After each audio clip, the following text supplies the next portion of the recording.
G'day. I'm about to do something completely absurd. Publicly commit to doing over 400 Bob Ross paintings in a row. But before I explain that, I thought I'd do a quick painting video to also explain why I haven't done a painting video for about half a decade.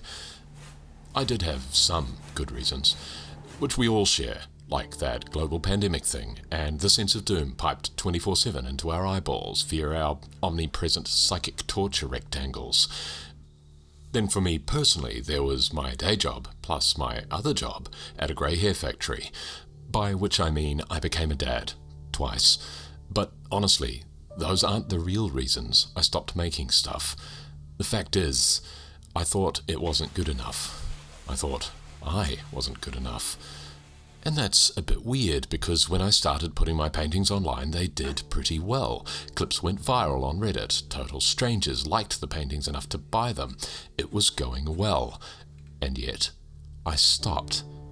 So I'm asking, why do we do this to ourselves? And I'm saying we because I assume this happens to more people than just me. We dream of success, but a lot of the time, that just means we're sleeping on it. And sometimes what we dreamed of starts to come true, and it starts to feel a bit more like a nightmare. We freeze, or we run. You know how this feels if it happens to you. You start something new and creative and you feel this build-up of pressure. It has to be good. Actually, it has to be the best. That blank canvas can feel like an invisible wall or an intense desire to do pretty much anything else. Perhaps you get an exciting idea, and then you pick up your phone and scroll it away.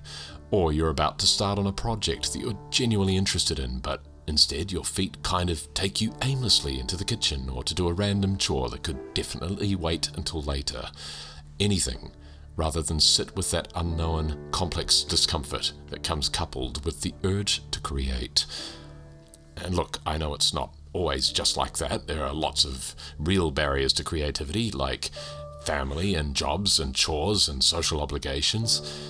And yet, I suspect you know you can do it, because the proof is in your hand, in the 3 or 4 or many more hours that you spend each day on your phone.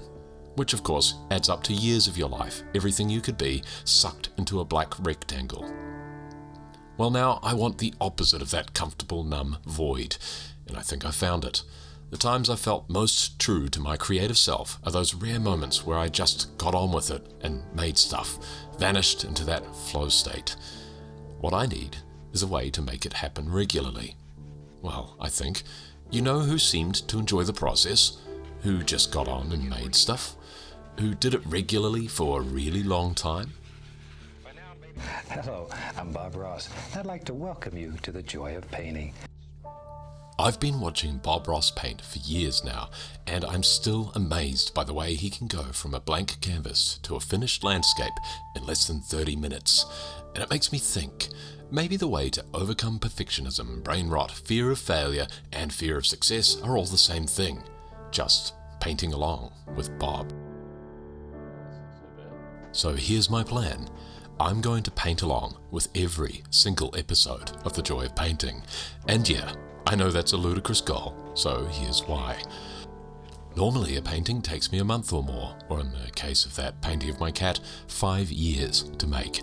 All the paintings you're seeing, I'm proud of them, but they're products of a particular kind of perfectionism that doesn't just stop me making mistakes, it stops me making much at all. Well, I want to tear down that wall. I don't want to make it perfect, I just want to make.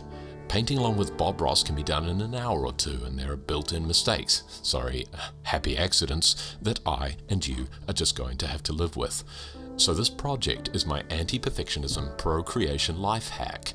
I need lower stakes, but I also need something to aim for. I need something that I can't get too hung up on, but that satisfies my urge to make something that looks good.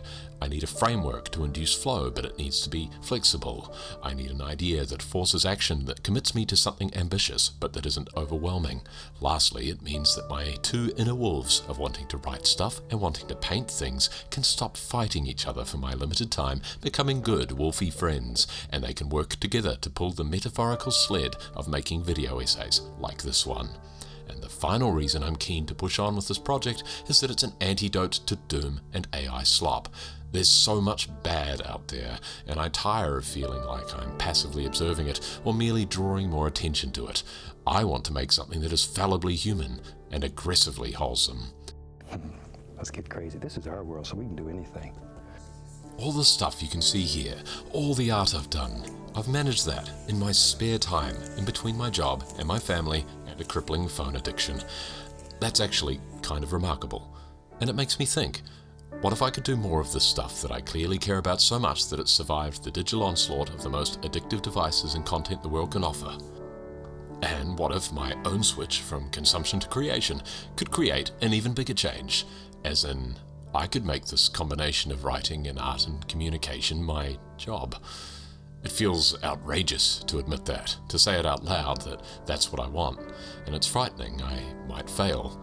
But I'm tired of the tyranny of the blank canvas, and as I get older I'm finding the possibility of failing is less scary than the certainty of mortality, which is a bit dark, so I'm going to lighten the mood and allow myself, if not to indulge in perfectionism, then at least let it out of the crate and take it for a short walk around the block, while I keep it on a short lead, only occasionally letting it off to have a little yap and play in the long grass. I also have a soft spot for that trend in which people make creative adjustments to their thrift store art, putting their own spin on something that was originally created with entirely different intentions, and I thought, why not just make my own op shop art? After all, a lot of the art you find in second-hand stores is already modelled on Bob Ross's famous style, and adjusting art I've made myself feels more accessible and perhaps even more respectful than mucking around with someone else's. So I've decided my first creative adjustment will be adding a photobombing squirrel. If you were around in 2009, that was when the internet peaked, and Crash a Squirrel was the biggest meme in town. I liked the idea of adding a happy little squirrel to this painting, and then I thought, why not add the inspiration for the whole project, as well as his son, Steve? I mean, I like hiking with my grey hair factory. I bet Bob did too. And on that note, maybe once this video wraps up, you'd like to go for a walk, put the YouTube down for a bit and get amongst nature, or go do something creative. And yes, I'm aware of the irony of talking about creating stuff while you're consuming content. But that's the thing, you can switch from consuming to creating. You can paint along, or just create along, it doesn't have to be painting. In fact, I want you to. And I'm pretty sure Bob Ross would have wanted you to as well.